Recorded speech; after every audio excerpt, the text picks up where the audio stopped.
আজি আমি বনাম মাছৰ মুড়ি ঘণ্ট মুগৰ দালি দি। এইটো ভকুৱা মাছৰ মাথা আপোনাৰ এটা আৰু এয়া আদা নহৰু জলকীয়া ধনিয়া আৰু এয়া মুগৰ দালি। এতিয়া আদা নহৰু জলকীয়াখিনি আমি পেষ্ট কৰি ল'ম। সৰু সৰুকৈ ভাঙি দিছোঁ। ভাঙি দিলে তাৰমানে বস্তুখিনি চবতে মিশ্ৰণ হৈ যায়গৈ, নহ'লে গোটা গোটা নাথাকে। মাছখিনি ধুনীয়াকৈ ভাঙি পেলাই আগতে মাছখিনি মাথাটো ভাজি থৈ দিব। ভাজি এতিয়া মছলা দি দিম।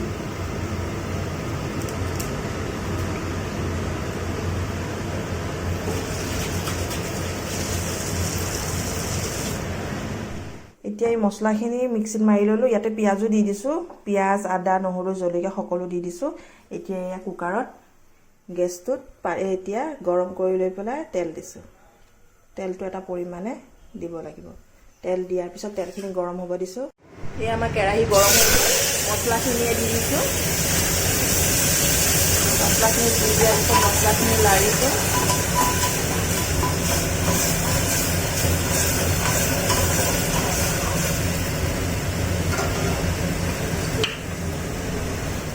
মছলাখিনি ভাজি হোৱাৰ পিছত মাছৰ মাথাটো তাত দি দিছোঁ ধুনীয়াকৈ।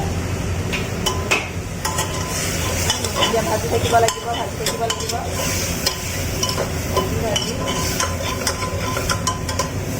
এতিয়া মছলা দি হালধি, এতিয়া আমি দিম হালধি এটা পৰিমাণ মতে যোনে যিমান খায় আৰু কিছুমানে বেছি খায় কিছুমানে কম খায়। তাৰপিছত ধুনীয়াকৈ নিমখ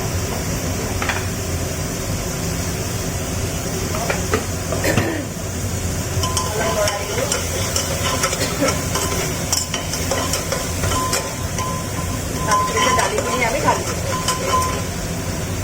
দালিখিনি নিমখ হালধি দিয়াৰ পিছত এতিয়া মুগৰ দালিখিনি ঢালি দিম। ঢালি দি লৰাই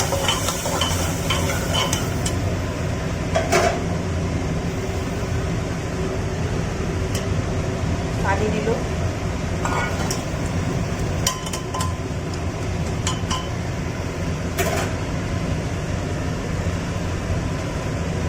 এতিয়া দিম চিকেন মছলা অলপ।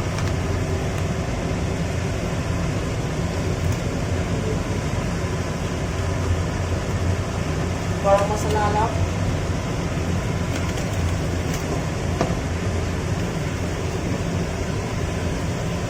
জিৰা পাউডাৰ অলপ। লৰাই দিলোঁ। এতিয়া অকণমান পানী দি কুকাৰটো সিজিব দিম।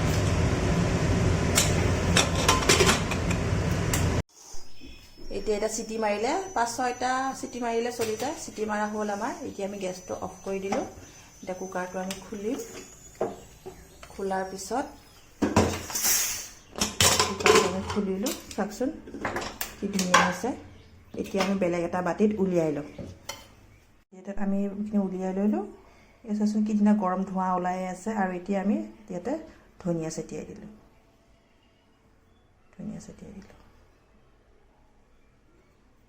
বাছ হৈ গ'ল। শ্বৰ্টকাটতে হোৱা এটা ধুনীয়া এটা ৰেচিপি। আপুনি এবাৰ বনাই চাবচোন কেনেকুৱা লাগিছে। মগু দালিৰে মাছৰ মাথা বনোৱা এটা ধুনীয়া মুড়ি ঘণ্ট। আপোনালোকে সকলোৱে এবাৰ ট্ৰাই কৰি চাবচোন কেনেকুৱা লাগিছে। বনাই আৰু খায়ো কেনেকুৱা লাগিছে চাব আৰু জনাব।